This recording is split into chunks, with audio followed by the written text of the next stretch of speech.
Hello again. What I'd like to tell you about today, over in East Tennessee, up in the corner, kind of where North Carolina and Virginia and Tennessee all come together, up in that area. Little town there. Pretty nice looking little town. Most of the people in this town were nice, friendly people. There was an old guy lived. The road didn't go through this town, it came to the town. The streets all ended here at a mountain. Well, this old guy lived all the way at the end of town. A street came up, and there was a cross street. And just across, he had a house up on the side of the mountain, a little bit up, not far up, but just a little bit. For a long time, he just had a path up to his house, but his sister badgered him and fussed on him enough that he finally built some steps that you could walk up to get to his front porch.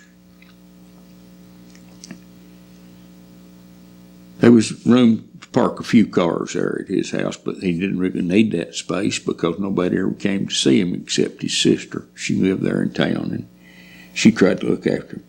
Very wicked old man. Didn't like anybody, didn't like anything. If you could name it, he didn't like it. If you named off some politician, yeah, I voted against him. And sometimes he had voted against both the candidates, he said. Whoever you named, he voted against them. He was against everything. Very negative old man. One thing he liked to boast about, although he had never been married, he had fathered 3 children, 3 boys, by different women. And he had never paid a dime on their support, and he never would. Well, his sister kept up with the boys. She knew where they were, what they were doing. As it turns out, all 3 of them had been, probably from the bad start they got, they had all been very successful in life. The old man takes sick one day. At first, they don't think too much about it. His sister doesn't. But then she realizes, after a day or two, that he's very, very bad sick. He's probably not going to get better. He's well on into his 80s, and he's very sick. She gets the doctor to come one time, but the man's so rude, the doctor won't come back.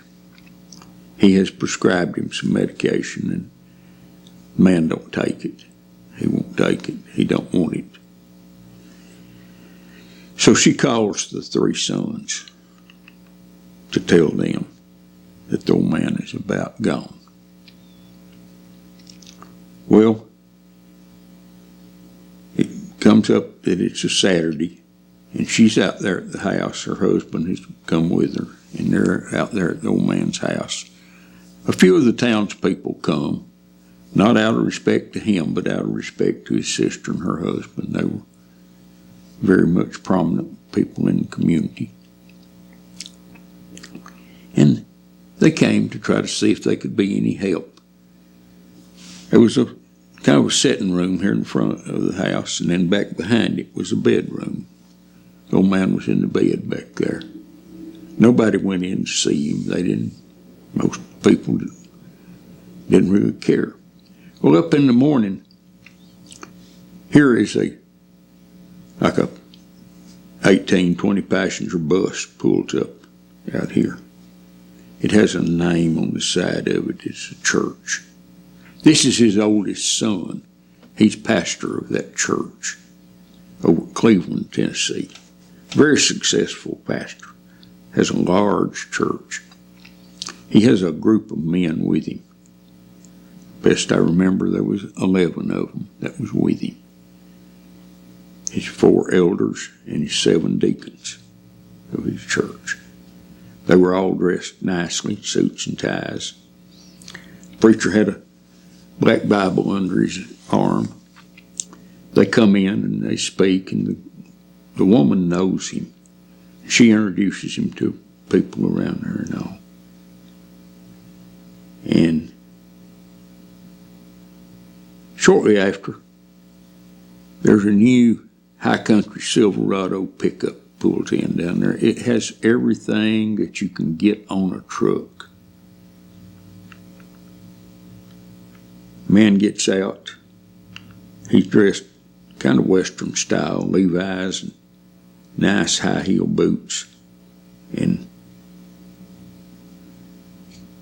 a Western shirt and Levi jacket. And he's got a nice Stetson hat on. Here on the side of the truck is a magnetic sign that says that this is an auction company from Buncombe County, North Carolina. He is the best auctioneer in that part of the state of North Carolina. He's the second son. Very nice man. He comes on in the house. She introduces him around. Shortly afterwards, there's a Porsche pulled in down here and parks beside the truck in the church bus. Gentleman gets out, and actually the man gets out of the front seat and goes and opens the back door. The gentleman gets out of the back door. You have never seen anyone dressed as nice as this man was dressed. He had on a three-piece suit. It was obviously tailor-made for him. It fit him perfect. Here on his vest was a large chain. It's solid gold, pure gold. Man had rings on like you wouldn't believe. His chauffeur was probably better dressed than anyone else in the group that was there. He was an attorney. Mind you, not a lawyer.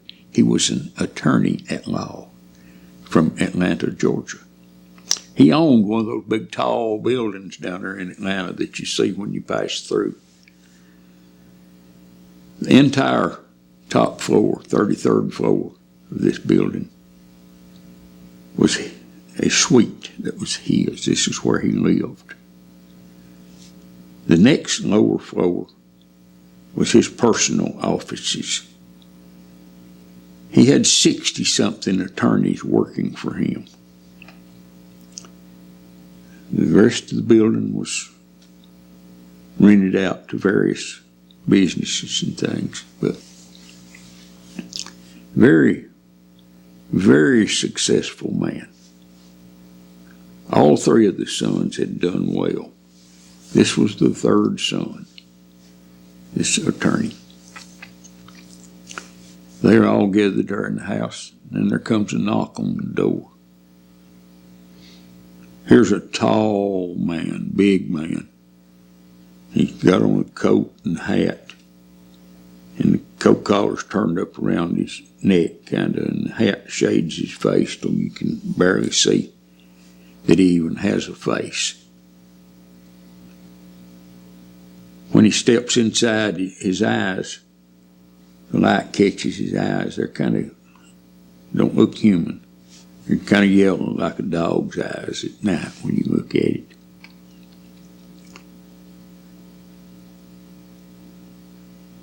Everybody's kind of in awe of him, and the attorney knows who he is, though. He says, I wondered where you were. It's Satan. He's come for the old man's soul. He says, yes, I've come for his soul. I'll be taking it with me as I go. The preacher spoke up first, and he said, now just wait a minute. I don't know that this man has had a proper chance. I've never been able to communicate with him much. I think he deserves enough of a chance for me to convince you to go on and leave him alone. Satan stood a minute. He likes the guy's brashness and bravery. Okay, Do whatever you're going to do then. I'll give you 20 minutes. That preacher slings open that Bible just like you'd draw a pistol out of a holster. And he sets into preaching. By the time he said about 3 words, he drops to his knees. He's just preaching so hard his legs won't hold him up anymore. When he drops to his knees, those 4 elders step in there and they all lay a hand on him, make a circle around him. Those 7 deacons come in and make an additional circle. They all lay a hand on one of the elders. A circle within a circle. The man is preaching hard. I mean, the spits are flying and veins are standing out in his neck and he's going wide open. You never heard anybody preach any harder than this man preached. 20 minutes passes. Satan says, okay, hold it. That's pretty good preaching. About as good as I ever heard. But you've not changed a thing. I've come after him. I'm taking him with me. They have to help the preacher to his feet. He's so exhausted. He knows he has done all he could do. And he hasn't changed anything. He's very discouraged. The auctioneer steps around and said, just wait a minute. He said, I don't know if all the world's problems can be solved through preaching or not, but a lot of them can be solved through auctioning. I think you need to let me auction this soul. Now, that's a new one on Satan. He had never thought about that. And he likes this guy too.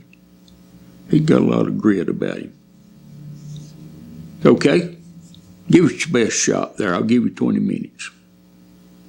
That guy comes out of his pocket with a gavel, and he has a little table sitting there, and he pops on that table, and he says, all right, now we're dealing for an immortal soul here. And what do we bid now? And he goes into all of that auctioneer stuff, stuff, and he goes. I mean, he is gone like a horse out of the gate at a race. 20 minutes he goes on. And he's not slowed down a bit. Satan says, hey, that's enough. You've not changed anything. That's pretty good auctioning. I have to say, as good as I ever heard. But you've not changed anything. I'm getting his soul and I'm going. No more waiting. The attorney steps around and says, just a minute. You give my 2 brothers a chance. I feel like I deserve one too. It would only be fair. I can prove that you have no right to do this. Let's set up. We have my brother, the preacher, can act as judge. He has 11 good men with him. We'll put my brother, the auctioneer, in there with him. That'll give us 12 for a jury. And let's try this case fairly. That's new on Satan. He hadn't thought about that. He said, well, he thinks to himself, I'm not going to give in anyway, but I'll let him have a shot. He seemed like a pretty good guy. So they convene the jury and judge, and the attorney starts. He presents his case. And I mean, did he ever present a case? You've never heard an attorney do any better presenting a case than this man did. He went into all those Latin terms like habeas corpus and corpus delicti and all those others that I'm not sure what they mean. And he went on for 20 minutes. Satan said, you've not changed anything. I don't care what that jury says. I'm getting him and I'm getting out of here. Well, over here, there was a saucer with a candle in it. Candle had burned down pretty short. It was a little wide candle. Burned down fairly short. He said, I'd like to request one thing. You've said my brother the preacher did a good job. You've said my brother the auctioneer did a good job. You've even said I did a good job. Will you hold off till that candle burns completely down? Well, Satan knew when he came in, although that candle was probably 3 or 4 times that tall. And it's down to about here now. He said, why not? I just as well too. I'll just prolong the agony. Yeah, I'll do that. I'll not take his soul until that candle burns completely down. That attorney stepped around to the little table where the candle was. He licked his thumb and finger. He extinguished the candle. He picked it up out of the saucer and dropped it in his pocket. Well, Satan ducked his head. He knew he had been outsmarted by a lawyer, an attorney at law. He gets up and leaves. The moral of this story is, if you ever have to face Satan, have the right lawyer.